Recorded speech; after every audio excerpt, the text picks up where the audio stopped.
మొట్టమొదటిసారి ఈయన స్పీచ్ చాలా ఇన్స్పిరేషనల్ గా అనిపించింది. పార్లమెంట్ లో ప్రజల తరపున ప్రభుత్వాన్ని అయితే కడిగి పారేశారండి. అబ్బా ఏమన్నా తీసాడా questions. Hats off to our MP Raghav Chadha గారు. మెంబర్ ఆఫ్ పార్లమెంట్ ఏమో కానియండి, మనుషుల కోసం దిగి వచ్చిన ప్రజానాయకుడు లాగైతే కనిపించాడు. అసలేంటి ఇంత గొప్పగా ఆయన గురించి చెప్తున్నావు, అసలు ఆయన ఏం కడిగారు అని అనుకుంటున్నారు కదా. అవునండి, మన ప్రభుత్వం ప్రజల జేబుకి చిల్లులు ఎలా వేస్తుందో ఉదాహరణలతో సహా చూపించాడు. అది కూడా పార్లమెంట్ లో.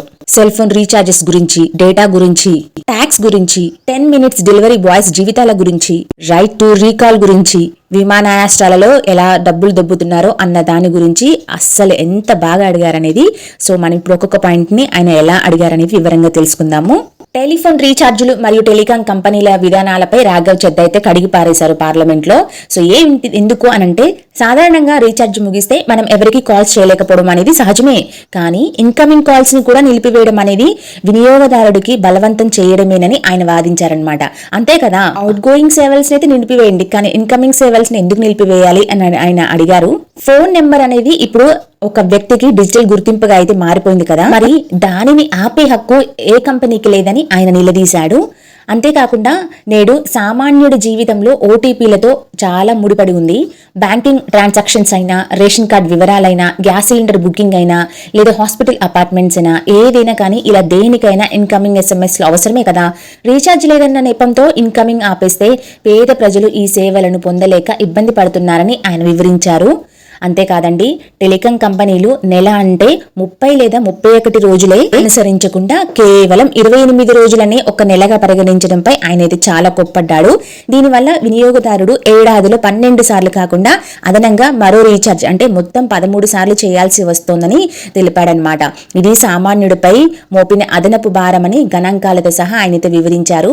అసలు ఈ పాయింట్ అయితే ఎగ్జాక్ట్ అండి. మారుమూల గ్రామంలో ఎంతో మంది నిరుపేదలు ఉంటారు. వాళ్ళకి ఎప్పుడో ఒక్కసారి ఫోన్ అవసరం అని చెప్పేసి నెలవారీకి ఇలా పేమెంట్ రీఛార్జ్లు అయితే చేసుకుంటూ ఉంటారు. అయితే నెల అంటే 30 మరి 31 రోజులు స్వీకరించకుండా 28 రోజులను ఎందుకు యాడ్ చేశారనేది పెద్ద మోసం అనేది ఇప్పుడు అర్థమవుతుంది కదా.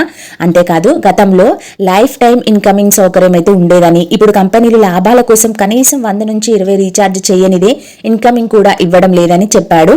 దీనివల్ల గ్రామీణ ప్రాంతాల్లోని రైతులు, వృద్ధులు తమ పిల్లల నుంచి వచ్చే కాల్స్ కూడా తీసుకోలేకపోతున్నారని ఆయన ప్రజల వైపు నుంచి ఆలోచించి తన ఆవేదననైతే వ్యక్తం చేశారు. ఆయన పార్లమెంట్ లో ఈ పాయింట్స్ నిలదీయడం వల్ల telecom regularity authority of India స్పందించింది. కనీసం 30 రోజుల వ్యాలిడిటీ ఉంటే ఫోన్లను కంపెనీలు ఖచ్చితంగా ప్రవేశపెట్టాలని మరియు ఇన్కమింగ్ సేవల విషయంలో నిబంధనలు సడలించాలని ఆదేశాలైతే జారీ చేసేలా ఆయన ఒత్తిడి అయితే తీసుకువచ్చారు. ఇది నిజంగా జరిగితే మారుమూల గ్రామంలో ఉన్న ప్రజలకైతే చాలా ఊరుటనైతే కలిగిస్తుంది. అతను లేవనెత్తిన రెండవ పాయింట్ ఏంటంటే, ఎంపీలకి ఫోన్ అలవెన్స్ కింద 9,000 రూపాయల ప్రతి నెల ఎందుకు ఇవ్వాలి అని అయితే అడిగాడనమాట. చాలా మంచి క్వశ్చన్ అయితే అడిగాడు. సో వివరంగా మనం తెలుసుకుందాం. పూర్వం అయితే ల్యాండ్ లైన్ ఫోన్లు ఉన్న కాలంలో అయితే కాల్ రేట్లు చాలా ఎక్కువగా ఉండేవి కదా. సో అప్పట్లో ఒక ఎంపీకి నెలకు 9,000 వరకు టెలిఫోన్ అలవెన్స్ ఇచ్చేలా నిబంధనలు అయితే రూపొందించారు. ఓకే, బాగానే ఉంది. కానీ ప్రస్తుత కాలం మారింది కదా. ఇప్పుడు జియో, ఎయిర్టెల్ వంటి కంపెనీలు కేవలం 350 నుంచి లేదా 400కి నెలంతా అన్లిమిటెడ్ కాల్స్ మరియు డేటాను అయితే ఇస్తున్నాయి కదా. అలాంటప్పుడు ప్రతి ఎంపీకి ఇంకా ఆ పాతకాలపు 9,000 ఫోన్ అలవెన్స్ ఇవ్వడం ఎందుకు అని ప్రశ్నించాడు. ఒక్క ఎంపీకి నెలకి 9,000 ఇస్తే ఆయన ఖర్చు చేసేది కేవలం 400 అయితే మిగిలిన 8,600 ప్రజల ట్యాక్స్ రూపంలో వచ్చిన సొమ్మే కదా అని ఆయన అయితే ప్రజల తరపున నిలదీశాడు. దేశంలో 100 మంది ఎంపీలు ఉన్నారు. అందరికీ కలిపి లెక్క వేస్తే ప్రతి నెల కోట్ల రూపాయల ప్రజాధనం కేవలం ఒక్క ఫోన్ బిల్లుల పేరుతోనే వృధా అవుతోందని ఆయన గణాంకాలతో సహా వివరించి చెప్పారు. ఈ అదనపు సొమ్మును ఎంపీలకు ఇచ్చే బదులు ప్రజా ప్రయోజనాల కోసం వాడవచ్చు కదా అని ఆయన ప్రధాన ఉద్దేశం అన్నమాట. సామాన్యుడు 350 రూపాయలు రీఛార్జ్ చేసుకుని నెలంతా మాట్లాడుతున్నప్పుడు ఎంపీలకు మాత్రం అంతకంటే 25 రెట్లు ఎక్కువ డబ్బు అంటే 9,000 ఇచ్చి ఫోన్ బిల్లుల కోసం ఎందుకు చెల్లించాలి అని ఆయన ప్రభుత్వాన్ని అయితే కడిగి పారేశారు. ప్రభుత్వం తన పాత పద్ధతులను మార్చుకొని ఇప్పటి టెక్నాలజీకి తగ్గట్లుగా ఖర్చులను తగ్గించుకోవాలని ఆయన అయితే డిమాండ్ చేశారు. ఆయన ఇంత క్లియర్గా ఎందుకు అడిగారో తెలుసా? రాఘవ్ చెద్దా స్వయంగా చార్టర్ అకౌంటెంట్ అండి. ఆయన సీఏ కావడం వల్ల ఇలాంటి చిన్న చిన్న ఖర్చులు కూడా దేశ బడ్జెట్ పై ఎంత ప్రభావం చూపుతాయో చాలా స్పష్టంగా ఆయనకు తెలుసు. సో అందుకే ఆయన స్పష్టంగానే నిలదీశాడు. తర్వాత ఆయన లేవనెత్తిన మూడో పాయింట్ ఏంటంటే 10 నిమిషాల డెలివరీ గురించి కూడా చాలా చక్కగా వివరించాడు. ఆయన కేవలం ఒక పాయింట్ ఆఫ్ వ్యూ మీద మాత్రమే దీని గురించి అడిగాడు. కంపెనీల లాభం కంటే మనుషుల ప్రాణాల ముఖ్యం అనే వివాదంతోనే దీన్ని వివరించాడు. అసలు ఏంటి అంటే ఇప్పుడు ప్రెసెంట్ బ్లింకెట్, జొమాటో, స్విగ్గీ వంటి సంస్థలు తమ యాప్లో 10 నిమిషాల్లో డెలివరీ అని ఫ్యూచర్ అయితే ప్రవేశపెట్టాయి కదా. రాఘవ్ చద్దా దీనిపై మండిపడుతూ 10 నిమిషాల్లో వస్తువు చేయాలంటే ఆ డెలివరీ రైడర్ ఎంత వేగంగా బండి నడపాలి, ట్రాఫిక్ రూల్స్ పాటించడం సాధ్యమేనా అని ప్రశ్నించారు. ఈ తక్కువ టైం లిమిటెడ్ వల్ల డెలివరీ బాయ్స్ రోడ్డుకు ప్రమాదాలకు గురవుతున్నారని ఆయన ఆవేదన అయితే వ్యక్తం చేశారు. కంపెనీలు కేవలం కంప్యూటర్ ప్రోగ్రామ్స్ ద్వారా సమయాన్ని అయితే లెక్కిస్తాయి, కానీ ఆ డెలివరీ చేసేది ఒక మనిషి అని గుర్తు చేశారు. ఆ 10 నిమిషాల వెనక ఒక కార్మికుడి రక్తం, చెమట ఉన్నాయి అని ఆయన ఘాటుగా అయితే విమర్శించారు.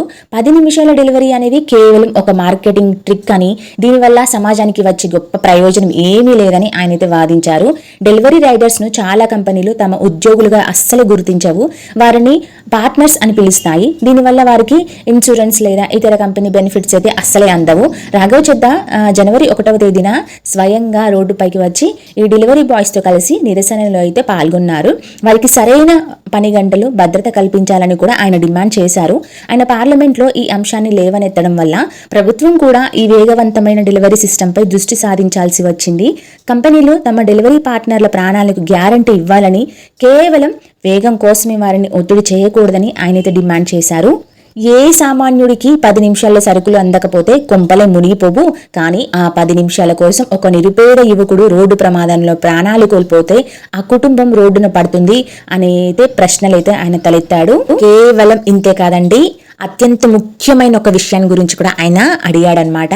భారతదేశంలో పన్నులు, అదే ట్యాక్స్ గురించి రాఘవ్ చద్దా పార్లమెంట్లో చేసిన ప్రసంగం అయితే అత్యంత ప్రాచుర్యం అయితే పొందింది. ఆయన చాలా వ్యంగ్యంగా ఒక సామాన్యుడి ఉదయం లేచినప్పటి నుండి రాత్రి పడుకునే వరకు ఎన్ని రకాల పన్నులు కడుతున్నాడో చక్కగా వివరించాడనమాట. సో ఇప్పుడు అదేంటి తెలుసుకుందాం. ఆయన మాట్లాడుతూ ఒక మాట అన్నారు, భారతదేశంలో పుట్టిన ప్రతి పౌరుడికి రెండు విషయాలు అయితే గ్యారంటీ అండి. ఒకటి మరణం, రెండోది పన్నులు అని ఎద్దేవా చేశారు ఆయన. అంటే మనిషి తప్పించుకోలేనివి పన్నులు మాత్రమే అని ఆయన ఉద్దేశం.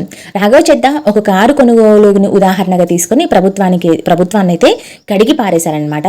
సో మనం కష్టపడి సంపాదించిన డబ్బు మీద ముందే ఇన్కమ్ ట్యాక్స్ కడతాం, ఆ మిగిలిన డబ్బుతోనే కదా కారు కొనుక్కోవడానికి వెళ్తే అక్కడ భారీగా GST కడతాం. కారు రోడ్డు మీదకు రావాలంటే రోడ్ ట్యాక్స్ కట్టాలి.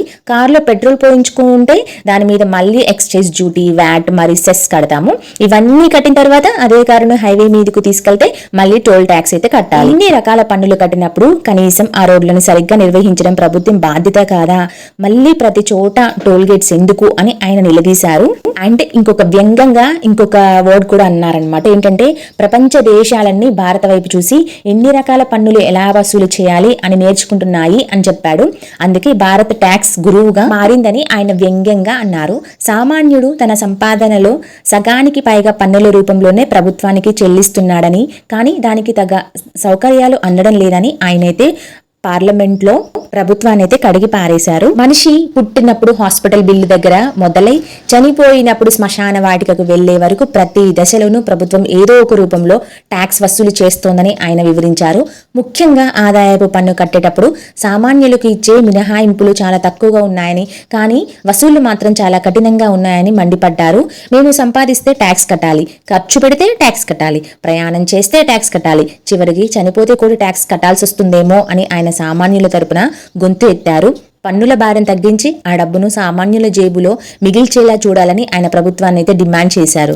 కేవలం ఇవే కాదండి, రాఘవ్ చద్దా పార్లమెంటులో ప్రవేశపెట్టిన అత్యంత కీలకమైన మరియు విప్లవాత్మకమైన అంశం రైట్ టు రీకాల్ అన్నమాట. దీని గురించి కూడా అసలు సామాన్యుల తరపున చాలా బాగా నిలదీశారు. సో ఏంటి అంటే సాధారణంగా మనం ఒక ఎంపీని లేదా ఎమ్మెల్యేని ఓటు వేసి గెలిపిస్తే వారు 5 ఏళ్ల పాటు ఆ పదవిలో ఉంటారు కదా. వారు ప్రజలకు అందుబాటులో లేకపోయినా, ఇచ్చిన హామీలు నెరవేర్చలేకపోయినా, అవినీతికి పాల్పడిన 5 ఏళ్లు ముగిసే వరకు మనం ఏమీ చేయలేము కదా, మళ్ళీ వచ్చే ఎన్నికల వరకు ఆగాల్సిందే కదా. కానీ అలా కాకుండా రైట్ టు రీకాల్ అనేది పెట్టాలని ఆయన భావించారు. అంటే ఏంటంటే ఒక కంపెనీలో పనిచేసే వ్యక్తి సరిగ్గా పని చేయకపోతే యజమాని ఎలాగైతే తీసేస్తారో, అలాగే ప్రజలు గెలిపించిన ప్రతినిధి సరిగ్గా పని చేయకపోతే వారిని 5 ఏళ్ల కంటే ముందే పదవి నుంచి తొలగించే అధికారం ఓటర్లకు ఉండాలని రాఘవ్ చద్దా అయితే వారించారనమాట. ఒక చక్కని పాయింట్ కదా ఇదైతే. ప్రస్తుతం చాలా మంది నేతలు ఎన్నికల సమయంలో మాత్రమే కనిపిస్తారు, గెలిచిన తర్వాత మొహం చాటేస్తారు. ఒకసారి గెలిస్తే 5 ఏళ్ల వరకు మనల్ని ఎవరు ఏం చేయలేరు అనే ధీమా వారిలో అయితే ఉంటుంది కదా. ఇదే రైట్ టు రీకాల్ అంటే. అదే ఒకవేళ రైట్ టు రీకాల్ ఉంటే ఎక్కడ ప్రజలు తనను వెనక్కి పిలిచేస్తారో అన్న భయంతోనైనా బాధ్యతంగా నాయకులు పనిచేస్తారని ఆయనదే వివరించారు. ఈ పద్ధతి ఏదో కొత్తగా ఊహించింది కాదని, ప్రపంచంలోనే సుమారు 24 దేశాలు ఇప్పటికీ అమలులో ఉందని ఆయనైతే గుర్తు చేశారు. మన భారతదేశంలోని కొన్ని రాష్ట్రాల్లో స్థానిక సంస్థల అంటే సర్పంచ్, మున్సిపాలిటీ స్థాయిలో కూడా ఇలాంటి నిబంధనలు ఉన్నాయని, దీనిని ఎంపీలు మరి ఎమ్మెల్యేలు కూడా వాళ్ళకు కూడా వర్తింపజేయాలని ఆయనైతే డిమాండ్ చేశారు. అంటే ఏదో చిన్న కారణంతో తీసేయడం కాదు, ఒక నియోజకవర్గంలో నిర్ణీత శాతం ఓట్లు, ఉదాహరణకు 50% కంటే ఎక్కువ మంది తన ప్రతినిధి పనితీరు బాలేదని సంతకాలు చేస్తే లేదా ఓటు వేస్తే వారిని ఆ పదవి నుంచి తొలగించి మళ్లీ ఎన్నికలు జరపాలని ఆయన ఉద్దేశం. ఓటు వేసి గెలిపించే అధికారం ఉన్న ప్రజలు సరిగ్గా పనిచేయని పక్షంలో తిరిగి వెనక్కి పిలిచే అధికారం కూడా ప్రజలకి రావాలి అని ఆయన చెప్పారన్నమాట. ఇంతటితో ఆగకుండా విమానయాన రంగంలో కూడా ఆయన తలదూర్చారు. సో ఎలా అంటే సామాన్య ప్రయాణికులు ఎదుర్కొంటున్న ఇబ్బందులను రాఘవ్ చద్దా పార్లమెంట్లో చాలా సూటిగా ఉదాహరణలతో సహా నిలదీశారు. దీనిని ఆయన విమానయాన దోపిడీ అని అన్నారన్నమాట. సో ఎందుకు అన్నారనేది మనం తెలుసుకుందాం. విమాన ప్రయాణంలో ప్రయాణికులు కేవలం 1 కిలో అదనపు బరువు తీసుకెళ్లిన విమానయాన సంస్థలు వేలకు వేల ఛార్జీలు వసూలు చేస్తాయని రాఘవ్ చద్దా దీనిని ప్రశ్నిస్తూ, ప్రయాణికుడు 1 కిలో ఎక్కువ తెస్తే అంత వసూలు చేస్తారు కదా, మరి మీ విమానం గంటల తరబడి ఆలస్యమే ప్రయాణికుడికి సమయం వృధా అయితే మీరు వారికి ఎంత పరిహారం చెల్లిస్తారు అని నిలదీశారు. అంటే నిబంధనలు కేవలం ప్రజలకేనా, కంపెనీలకి మీకు వర్తించవా అని ఆయన ఉద్దేశం అన్నమాట. సామాన్యుడికి విమానాశ్రయంలో ఒక మంచి నీళ్ల బాటిల్ కొనాలన్నా భయమేసే పరిస్థితి ఉందని ఆయన వివరించారు. ఎయిర్పోర్ట్లో నీళ్ల బాటిల్ ధర 100 రూపాయల వరకు ఉంటుందని, ఒక సాధారణ సమోసా లేదా బిస్కెట్ ప్యాకెట్ ధర 200 నుంచి 250 వరకు వసూలు చేస్తున్నాయని ఆయనైతే మండిపడ్డారు. బయట మార్కెట్ ధర కంటే 10 రెట్లు అధికంగా ఎలా అమ్ముతారు అని ఆయన అయితే నిలదీశారు. విమాన టికెట్ల ధరలకు ఒక పద్ధతి పాడు లేదని ఆయన విమర్శించారు. అత్యవసర సమయంలో లేదా పండుగ రోజుల్లో టికెట్ ధరలను ఇష్టానుసారంగా పనిచేస్తున్నారని, దీనివల్ల సామాన్యులు విమాన ప్రయాణం చేయలేకపోతున్నారని ఆవేదన అయితే వ్యక్తం చేశారు.